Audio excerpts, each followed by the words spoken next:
Welcome to Adults Class 2, Practical Applications of Jainism. Let's start with the Nokar Mantra. Namo Arihantanam, Namo Siddhanam, Namo Ayaryanam, Namo Uvajayanam, Namo Loesavasahanam. Eso Panchanamo Karo, Sava Pavapanasano, Mangalalancha Savesim, Paramam Ave Mangalam. So, who remembers what the 5 vows are?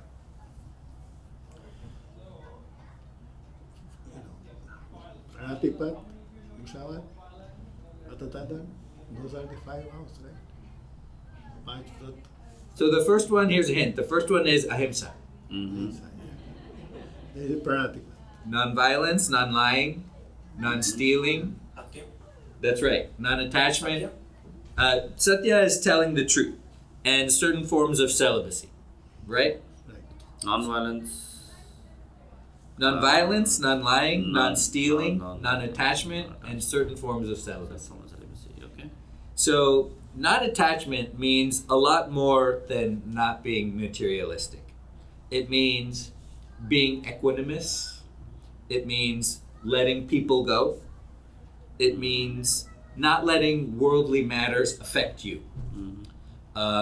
It means all that, and I want you to know that it means all that. But today I want to talk about getting rid of stuff. So as you know, this class has always been about applying Jainism to your life to increase the quality of your life. And so today I want you all to make a commitment to getting rid of stuff in your life. Today. That can be 5 small things, 3 medium things, or 1 big thing. Let's all make a commitment to do that. But first, before we start on how we get rid of stuff in our life, we have to first understand, well, why would we even want to do it? That is, how does getting rid of things increase the quality of your life? You tell me. It reduces our attachment feelings, mamatva. Right. And what is the point of reducing your attachment, your feelings of attachment to things? Why should we do that?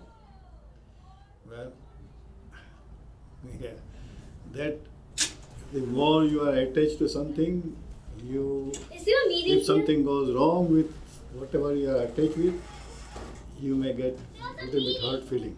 That's right. It reduces our passions. Passions. When we are attached to things, we lie to people about them. We commit violence for the sake of keeping them. We spend our mental energy doing that. Hey, how you doing? So by reducing the things in our life, we'll reduce our passions and we'll reduce the amount of karma we get. Yeah, Right? will reduce the probability of suffering. That's right. So there's a straight line. That's absolutely right. There's a straight line between getting rid of your stuff and reducing your suffering. Absolutely right. That's why we do it. So what are some practical reasons? Today we're talking about getting rid of stuff. Okay. First, when you get rid of stuff, you create a calm and relaxing environment around you. Second, you increase your productivity because less things distract you. Okay. Third, you save time and energy because stuff has to be maintained or stuff has to be put away, and that takes time. And the less stuff you have, the less time you're going to waste doing that. It's that simple. Fourth, it increases your mental clarity. When you don't have stuff around to distract you, you can focus on what you want to focus on. It helps you. And because of that fact, it enhances your mood and well-being. Surprisingly, you sleep better. The less stuff you have, the better you sleep for all the same reasons. Okay, less stuff to do, less brain cycles to waste, less things to worry about, less suffering. That makes you sleep better. Makes you breathe easier, right? It gives you better relationships because when you have less stuff and when it's easier to keep your stuff clean, it's easier to live with other people because they want to live in a clean environment. You want to live in a clean environment. And so it increases the quality of your relationships. It saves you money. You can sell your stuff to get money and you spend less money on storing your stuff, maintaining your stuff, cleaning your stuff. You spend less money on pest control because your place is clean. So in the same way that it saves you time, it saves you small amounts of time, but for all the stuff we have, it adds up to a big amount of time. All the stuff you have costs you a small amount of money. Like if you take a pen and you store it in your house, the amount of money it costs you to store that is fractions of a cent. But think of all the stuff you have in your house. That adds up. Those fractions of cents adds up, right? 100%. And it prepares you for life changes. That is, because you're less attached to your things, it's easier for you to move. It's easier for you to change your life, okay? So I hope that everyone understands that you will increase. Hey, how you doing? Come on in. So actually, to that effect, there's a very nice documentary on Netflix. It's called Minimalist. Uh-huh. If you haven't watched it, I would highly recommend Okay. you to watch it because it's very much in line with what we're talking about today. Sure. And in that, it's very practical, meaning they have you kind of take a vow that how do you get rid of at least one thing a day in your house. Start with small. Right. That create a bucket of things that you can just like, yeah, I have this soft toy that nobody in the house is using anymore. Right. Put it in that bucket, and slowly you collect all things and then you donate it at a place that you think deserves it, right? Welcome in. If you're just joining us today, we're talking about getting rid of stuff. And we just talked about how getting rid of stuff increases the quality of your life because it decreases your suffering. It saves you time, it saves you money, and it improves your mental clarity. So we're all making a commitment today to get rid of things. Get rid of 5 small things in your life today, 3 medium things in your life, or 1 big thing in your life. So how do you get rid of things? Let's talk about how we get rid of things. First, you have to assess what you have. You have to take an inventory of what you have. So you can't get rid of things without knowing what you have and what kind of mental toll it's taking on you. So first do that. Look at what you have and make an inventory of what you have. Second, a lot of people have success by going 1 room at a time. That way you chunk it. Okay? So this chunking concept is very powerful. And it's so powerful, I'll give you an example. Pharmacists are always having a hard time getting people to complete their dosages of medication, like a full course of, let's say, antibiotics. Because what happens is people get in the middle and they're like, I feel better. And then they stop taking the rest because they don't want to take the rest. But it's important to take the rest of your medicine because it assures you that the pathogen is out of you and it prevents other people from getting it. For example, you might feel better, but you still might have other people get it. And it prevents the disease from getting stronger. We know that, using the hand sanitizer makes diseases stronger, right? Because the ones that are left are immune against the hand sanitizer. In the same way, when you take these pills, it makes diseases stronger if you don't take them all the way, right? So pharmacists invented this concept of chunking, which is a very simple concept. If you have, let's say you have a 14-day course of medicine, right? Well, they broke it up into pieces. A red piece, a green piece, a blue piece, and a yellow piece. Okay. The only thing that changes is the color of the box that you open to get your medicine. And these rates of people finishing their courses increase dramatically. Because by the second day, you're like, oh, I want to finish red. So you do red. And then you start in and you say, oh, I'm almost done with blue. Let me get done with blue. Let me finish blue. Okay? And so it creates this hack in your brain. You're hacking your brain to do something good for you. So this thing about doing it room by room, it sounds like it's fake, just like chunking sounds like it's fake, but it produces real world results. So if you go room by room, you're just chunking the problem, and it'll be easier for you to declutter your life. Next, sort items, create separate bins for things that you want to do, and you have to have different piles. So keep, donate, sell, discard, find a home for, that's a big one, recycle, or fix. So you have to have different piles for all of your different stuff. Next, you want to figure out which items you can recycle and which items you don't. And this is extremely complicated. And it doesn't have to be this complicated, but it is. That is, depending where you are, that depends which items you can recycle. And some items you feel like you should obviously can recycle, you can't. And some items you think that you could never recycle, you can't. Okay? So figure out which items you can and can't. So if you think of like a Starbucks coffee cup, there's like the paper cup, there's the plastic lid, And then there's the little plastic stirrer, right? Well, some items you can recycle and some items you can't. So, and whose fault is it that there are three different streams? You know, it's not the company's fault. It's not really the recycle people's fault. It's not really the consumer's fault. It's no one's fault. This is all complicated.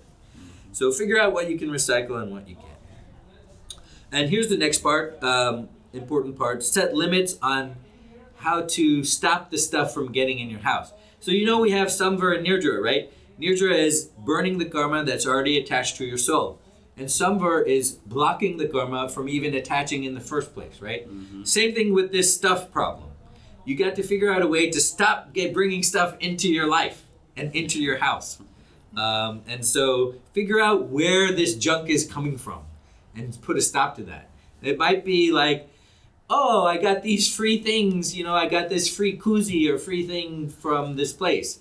You're never going to use it. It's just filling up stuff in your house, filling up space in your house.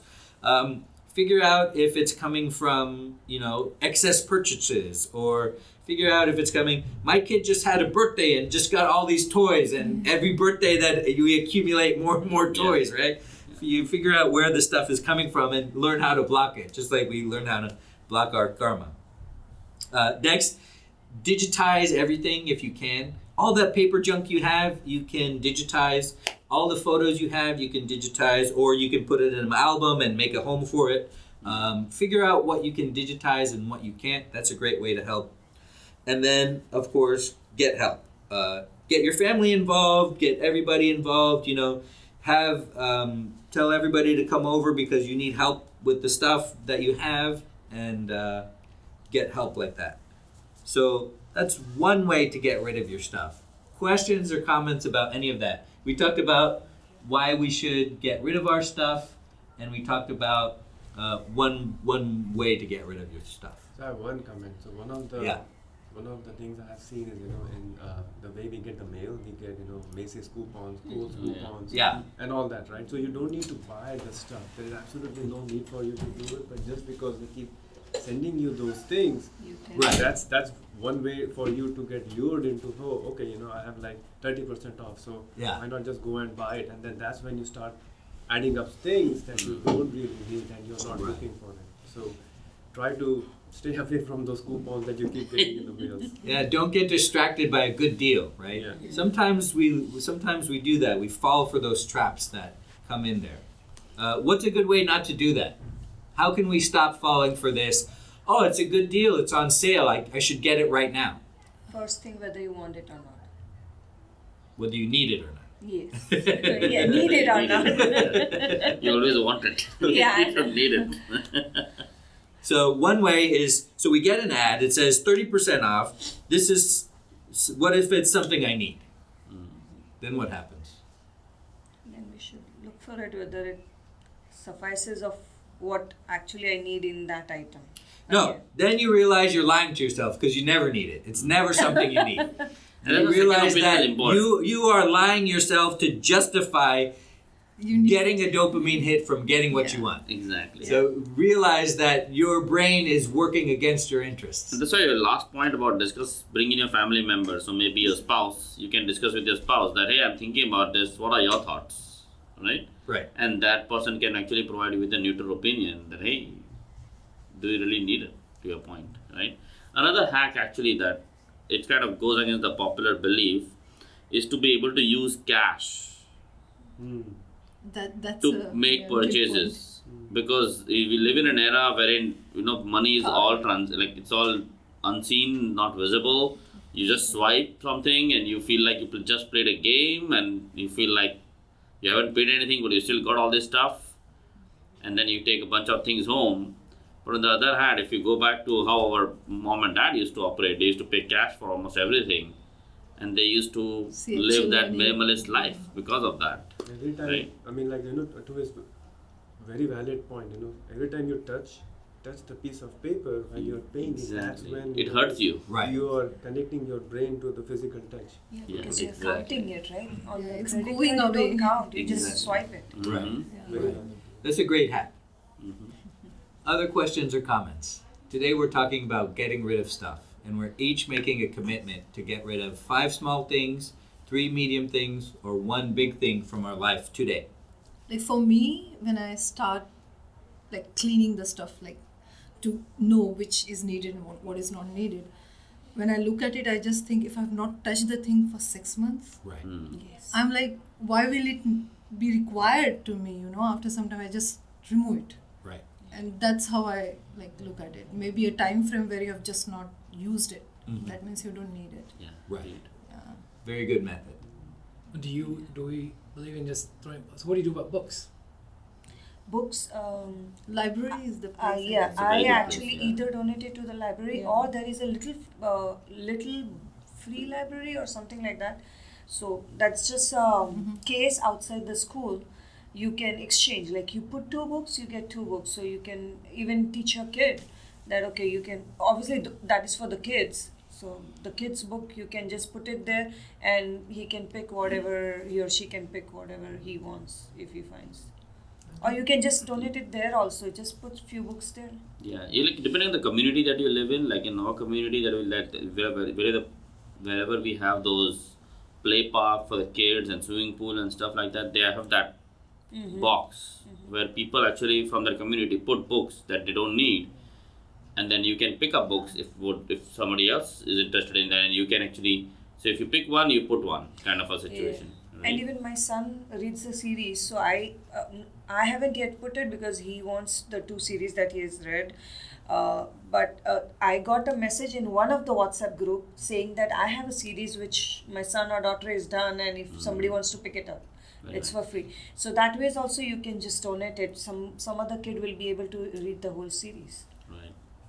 Yes, Andres.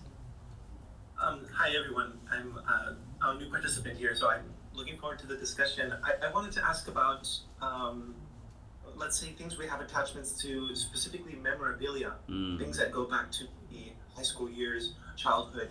We don't need it, but it lingers around and it triggers thoughts, and good or bad.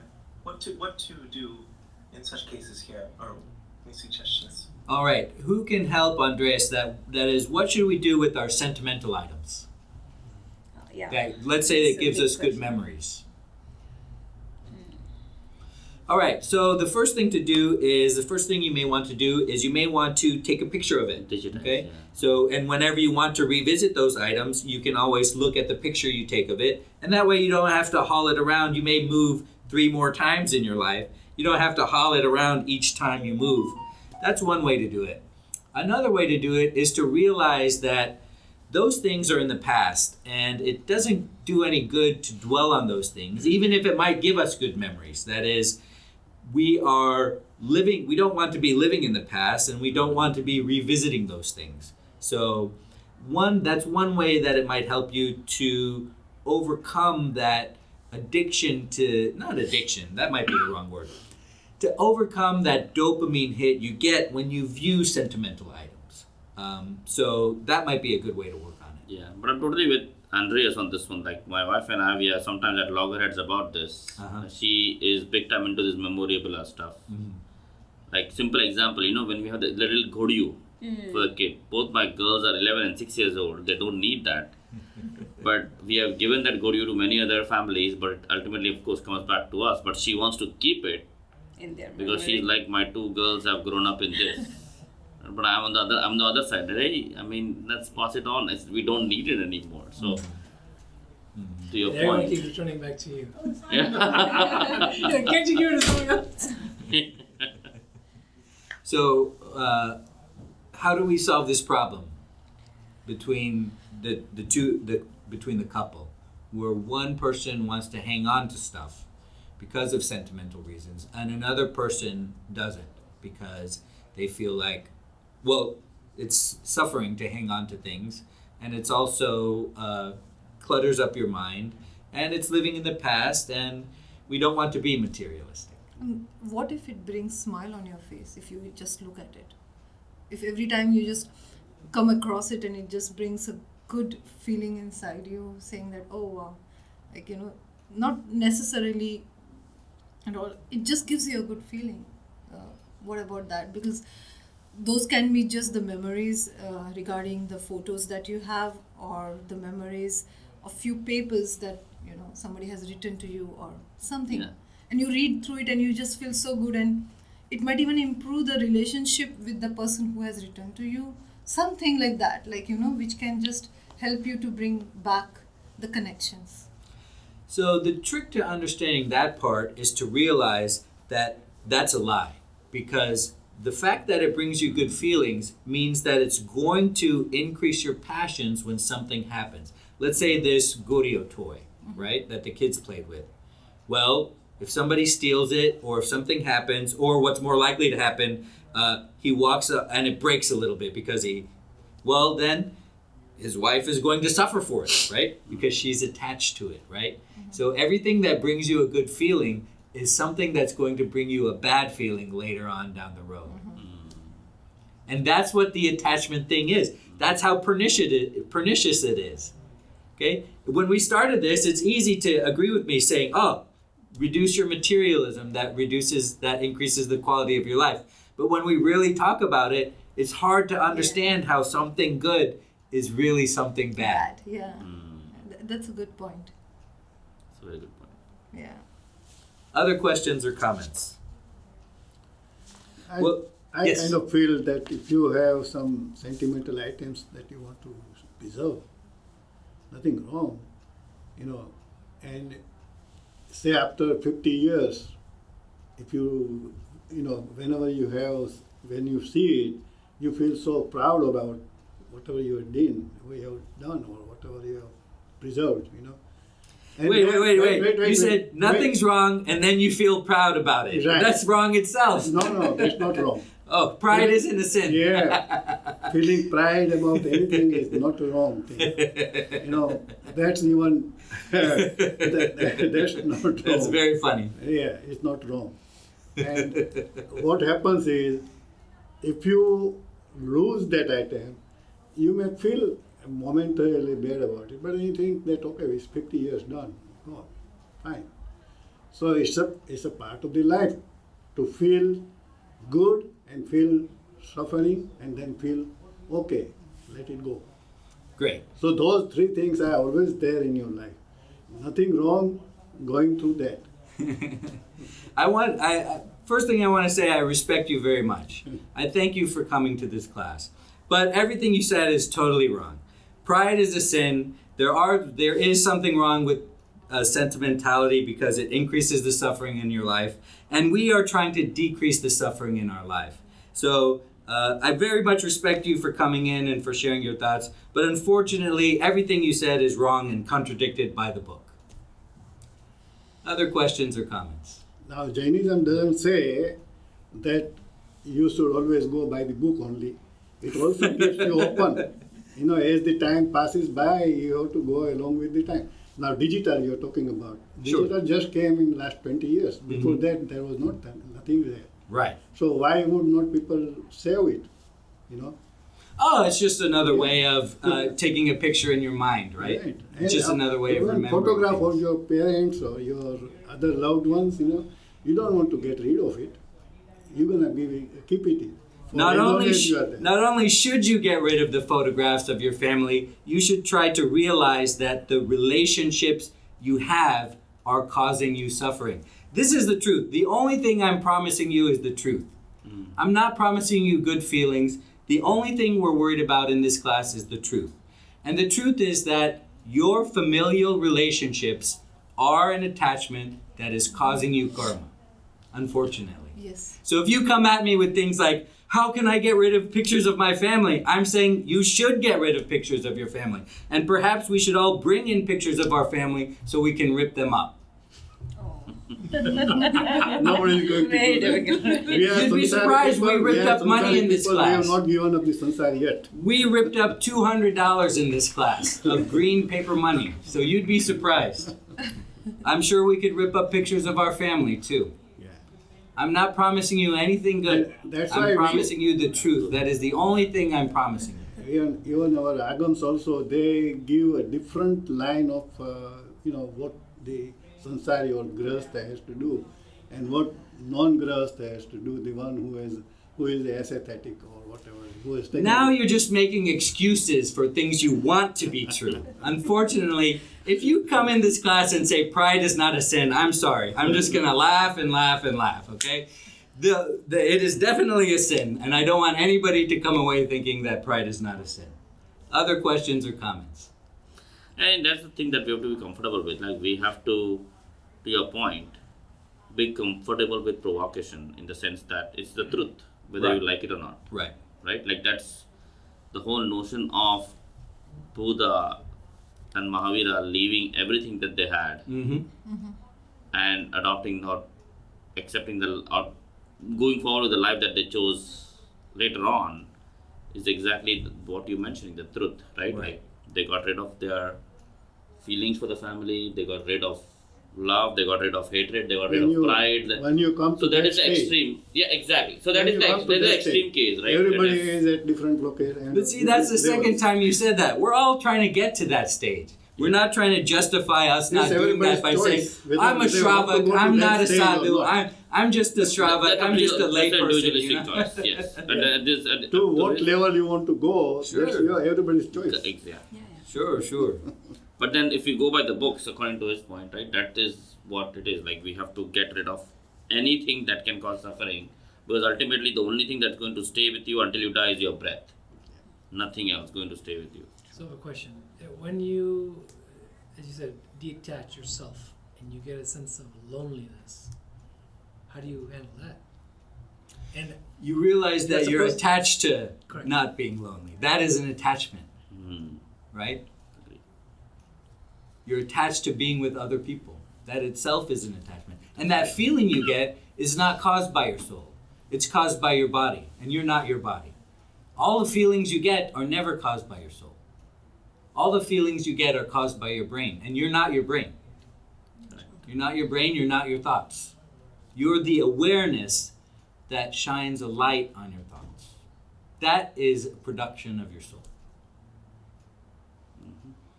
Other questions or comments? Because alone itself gives you a feeling of depression. When you say alone, it just makes you feel so like left out. But because recently I just came across some stuff which says that always we get attached to something and say, okay, that's how I can feel good about things and I'm not alone and I want to be around people. But that alone word makes you so, like, it's like in something that, makes you always feel depressed. I'm alone. Instead of that, why don't you start enjoying your company and say, Yes. I'm in solitude and I feel good about, okay, I'm sitting here, nobody's here, but I'm feeling good, like I'm listening to something which I'm doing it for myself. If even nobody is here and you're just teaching to a one person, I'm just listening, and it's like you're just absorbing that feeling good about yourself and not feeling that you're attached to the people around you, and if they are there, then only I'll feel good in this class or I'll feel good around. It's that's what I had recently read, and that was so powerful. You always feel, oh, I need my kids around me, I can't sit alone, I need my partner around me, and it's like that. You just always get continuously attached to the small things. I'm so glad that you had that realization. Here's another one for you. The reason you feel bad when you're alone is because your brain thinks you're unsafe. That is, your brain only thinks you're safe when you have other people around you, because you can gauge their reactions and you see if they're calm, then you're calm yourself. And that's hardwired into you because of your body. That is, you're a human being, and human beings are designed by, the hardwiring to feel unsafe when they're alone. But you're not a human being. You're a soul trapped in a human being's body. So that has nothing to do with you. Yeah. Yes? I thank you. That was kind of a mind-blowing thing for me to hear. We are not our thoughts. We are the awareness. We are the light that. Or how does it go? We are the light of the awareness of our thoughts. Something like this. Right. How can we get in touch with this aspect of ourselves which is not our thoughts? How can we get familiar with? You can prove to yourself that you're not your thoughts by doing meditation. That is, when you do meditation, you'll have several epiphanies. And one of the first ones you'll have is you'll realize that thoughts spontaneously originate, usually due to some external stimuli, but they're spontaneously delivered from your conscious brain, from your subconscious, and you have no control over that. What you do have control over is the amount of attention you give to each thought that presents itself to your conscious mind. And once you start doing that, you'll start learning how to let thoughts go. Once you start learning how to let thoughts go, you'll realize that perhaps your brain has been enslaving you this whole time. But so I don't know why people, when you do research on meditation, nobody tells you like what the end goal is, right? I don't know why, because maybe people have different end goals. But that's what you want. That's the end goal. These are the epiphanies that you will have. And it's one thing for me to tell you that you'll have them, and it's another thing for you to have them yourself. And then I want to double click on the alone point that you mentioned, right? Like, think about the situation that we're putting ourselves into by not being alone, right? You are automatically making yourself and your happiness dependent on somebody else. Yeah. What if that person disappoints you? Yeah, that's what you keep on attaching yourself. That's again the Exactly. same thing, right? Exactly. It leads to suffering. That's the Exactly. attachment. And there is a very high chance that somehow, somewhere, someone will disappoint you. Yeah. It is going to happen. And that's the part that I think Timbir is also talking about, that we are, it's a spectrum. It's not a today and tomorrow flip. It's a spectrum that we have to move across, that the more and more we can detach ourselves from things, the less and less happy we'll be with ourselves. Yes. In a way, that is also an attachment, if you think about it. Right? But we make ourselves less and less dependent on other people's behavior Yeah. that could impact us in some sense. Right? All right, so let's talk. I think Yes, there's a question. Andres. On the flip side, my mother's very interested in these kinds of talks, and one thing she did mention to me is to avoid disappointment is to just focus on work, building yourself, and to look at things as goods and services, very transactional. In essence, you keep a distance from all these other things, and you find yourself alone at the end of the day, and maybe take comfort in this state of being alone. But I feel like that's the wrong path to go as well. But I don't know if that's the right intuition. Just focus on productivity and isolate yourself, and that way you shield yourself from disappointment. I just wanted to hear your perspective. So when you say focus on productivity, I would say that, well, we want to work on our soul, right? We want to work on Samvar and we want to work on Nirdra. And we should do that. And as far as isolation, some people, in working on our soul, some people like that. Some people say, oh, I want to isolate myself. I don't want to do some amount of pap and punya, which is attracting karma to my soul. And other people say, well, I need help. I need a group like this, or I need someone to support me in order to walk down the spiritual path. So it depends on the person, right? I see. Thank you. One thing that puzzles me is they say the sadhu also is not supposed to live alone until he reaches the stage of kalki or something. Mm-hmm. When you are that, then only the acharya would let him be alone if he wants to. Oh, really? Until then, he has to be at least with another one sadhu. I didn't know that. So that is in the Acharang Sutra, that is in the Tharang, Suigadang, all of those agams that call out that thing. See, but that's the thing, right? But the path is to try to get alone. So it amounts to that, where you are and where you want to go. Correct. So your stage you have to find out, and then where you are aiming to. Exactly. So until you reach that stage, you don't want to be alone. Mm-hmm. So it's very interesting that this is my first session, but recently I went to India just by myself, not with my family, and I got a good opportunity to spend good one-on-one time with my parents, father and mother, and I was so happy that I was with them and they were with me. But then and I was so happy that just that bonding and all that, and then now I'm hearing this. I mean, it's so. Yeah. No, I get it. I'll tell you what to focus on though. You had to leave at some point, right? Right. And How'd you feel then?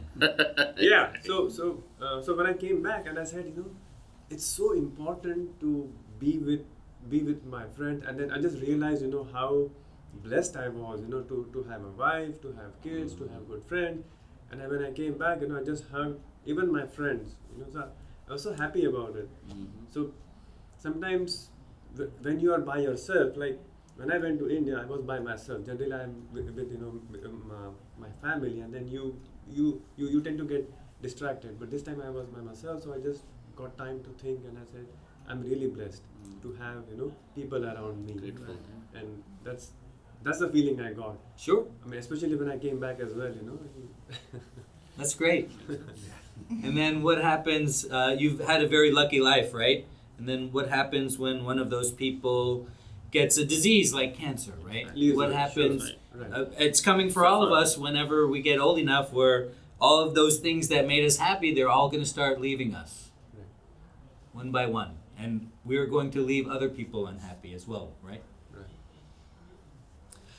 All right, so let's talk about another way to get rid of stuff. A very famous way is that this person, Marie Kondo, has a very famous method of getting rid of stuff. First, you have to make a commitment in the Kondo method. You have to make a commitment and you dedicate time and effort to getting rid of stuff. That's the first step, is the mindset.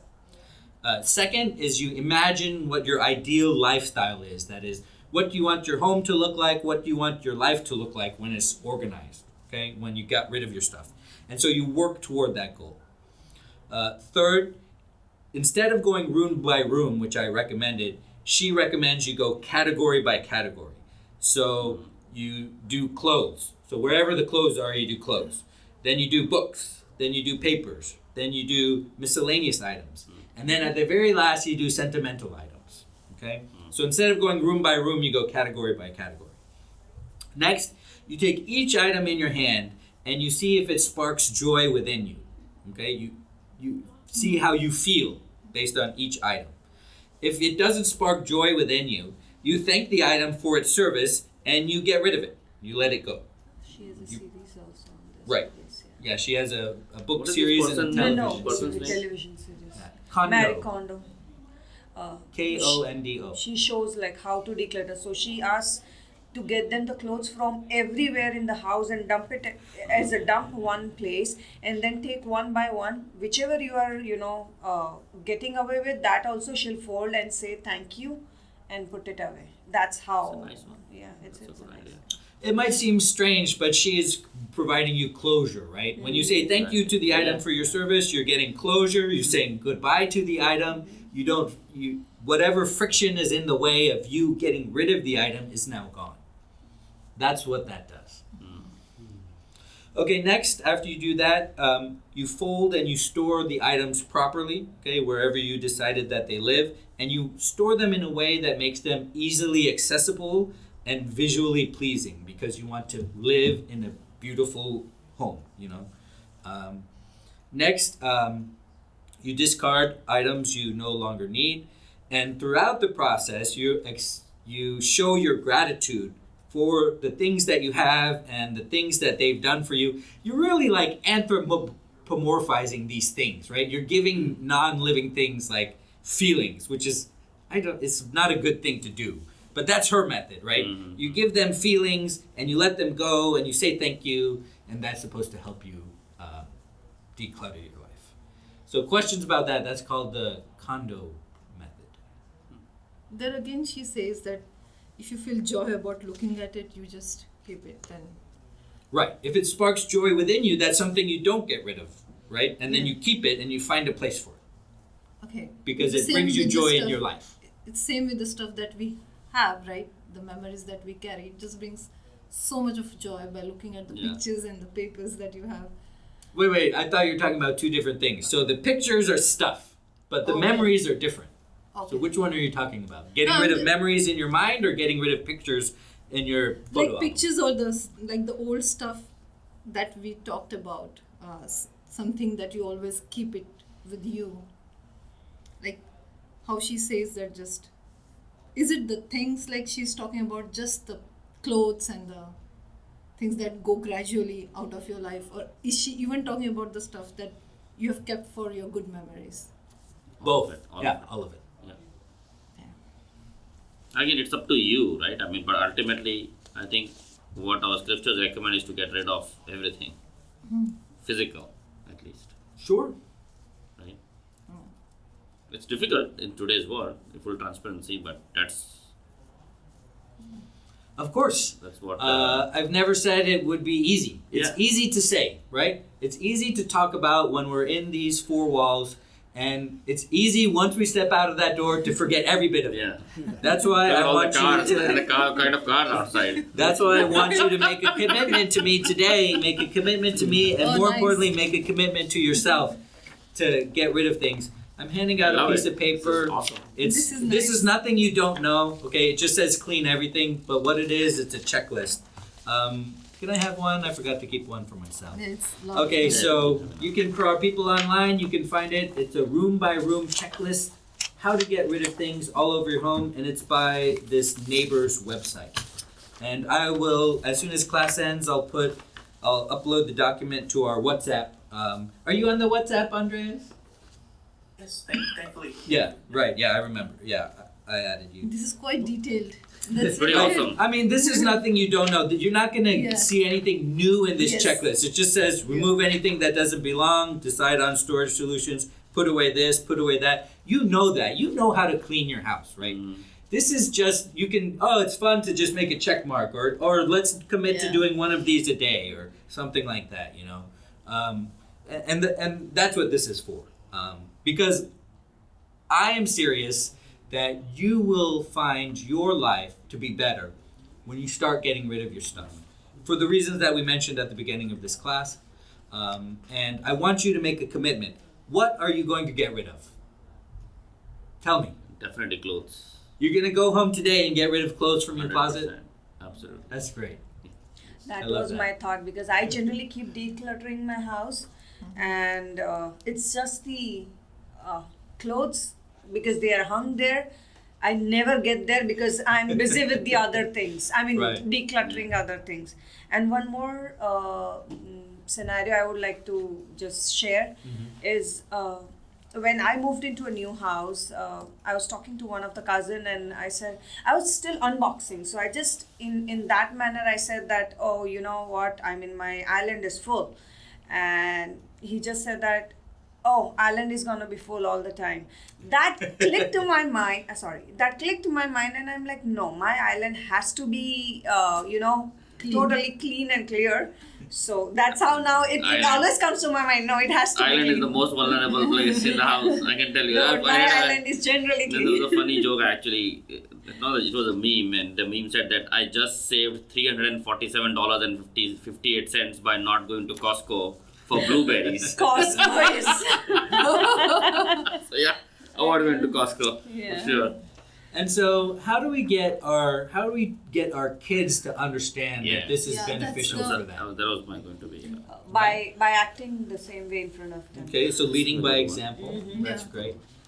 My wife will be very happy reading this. Mine too. And she will tell me that To get read, started. understand.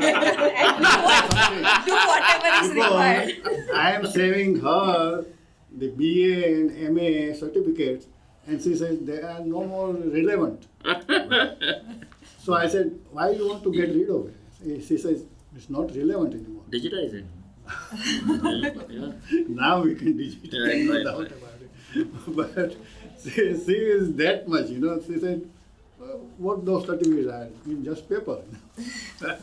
One good thing that we might want to do with our kids, especially when they have a birthday coming up, is to say that for every one present that comes in, you donate one Very item. nice. You give one item away. That's very good. So that has a lot of nice knock-on effects. First, they realize that it's just stuff. It's going to go at some point. I'm not going to need it at some point. Second, they realize that, oh, like if there's a system of one in, one out, then hopefully they realize that prevents the stuff from growing and growing, right? And third, you get them in that mind of donation, that there are other needy people out there and another kid might want this. And so I think that that's one good method to help our kids understand, learn about, non-materialism and non-attachment. This is a very good point that I've learned today. I'll definitely. And the other thing is, one more, most of the clutter for kids gets accumulated during birthdays. Yeah. Right. I mean, and one of the things that we have tried doing it unsuccessfully, in full transparency, is in the birthday invite, specifically call out that please don't bring gifts. Right. But If still you people if, bring if you it, yeah. if you want to do anything, whatever gift you're planning to give, you can convert an equivalent amount of dollar and donate it to so and so place. Right. We have been very, very specific about that, That's but very still it's good. very difficult for people to. Yeah. I think they just see the invite, they don't so then maybe we have to change it around, make it that as the invitation and the invitation in the footer or something. It's also the return gifts. You tend to give those small Exactly. things in the back, which The generally favors. goes to their house, and it And just it becomes garbage. Yeah. Like when those return Yes. gifts come to our house, how it's Always- lying around everywhere on the floor. yeah. That's why we've always started putting food and candy in the goodie bags. That way it's not more Consumed. stuff for other people that we're just sending out this pile of trash to, Yeah. 20 different houses, right? But it's like a candy that the kids Yeah. can eat, and then that's it. That doesn't fill up your house. You eat it and it's disposed of. Right, exactly. Yeah. I've started doing that with souvenirs too. Like when I go someplace and if I get a souvenir for my family, instead of getting a magnet or like a coffee mug for my family, what I'll do now is I'll get like a jam that they only make there. Nice. And then they can just eat it and then, throw away Makes the bottle sense. and that Like recycle the bottle and like that's it. That's why I'm not just filling, because then they feel bad getting rid of it. Like, oh, my son gave this to me. Or like, oh, my son, It's a brilliant why do I need to get rid of it or something like that? something utilitarian that you provide to them. Yeah. Very good. But it's not always possible with food. Jam is good. Anything in a bottle is pretty good. Cookies are a little bit better, but you can't really do like bread or things like that. Right. So I started doing that with goodie bags and with souvenirs. So hopefully that'll catch on to That's a everybody I like else. that. That's a good idea. Other questions or comments or questions about really anything we talked about today. As I said, Michami Dukuram, I love having you in the class. I always appreciate different viewpoints. Don't take anything I said personally. definitely. I love all of you guys, and I'm interested in making your life better via Jain principles. Any questions or comments about anything we talked about today? I just Today. need help from either of. Sorry, is somebody speaking? Yes, Timur, Kinjal, Jai Jinendra. Jai Jinendra.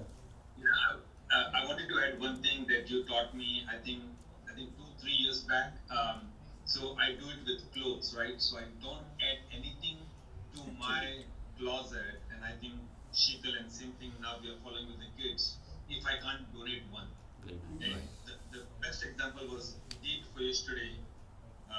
Sheetal told me, "Oh, I got you a new shirt. You haven't worn it," and just because now it is so impressed in my mind that shirt I just can't wear it because I can't donate one. Oh, that's The good part is it takes me literally I a just- couple of seconds to pick up the clothes in the morning. It looks like that 5-10 shirts like a Banana Republic, Uh-huh. They go in there. These are the only choices you have. Right. So it saves me time. Of course, that habit has continued with other things. Just makes decision-making process easy. Right, and that's a very important point. That's what we talk about leading to less suffering. Like, how much time do we waste trying to figure out what to wear? If we only had 5 things to wear, we wouldn't waste that much time.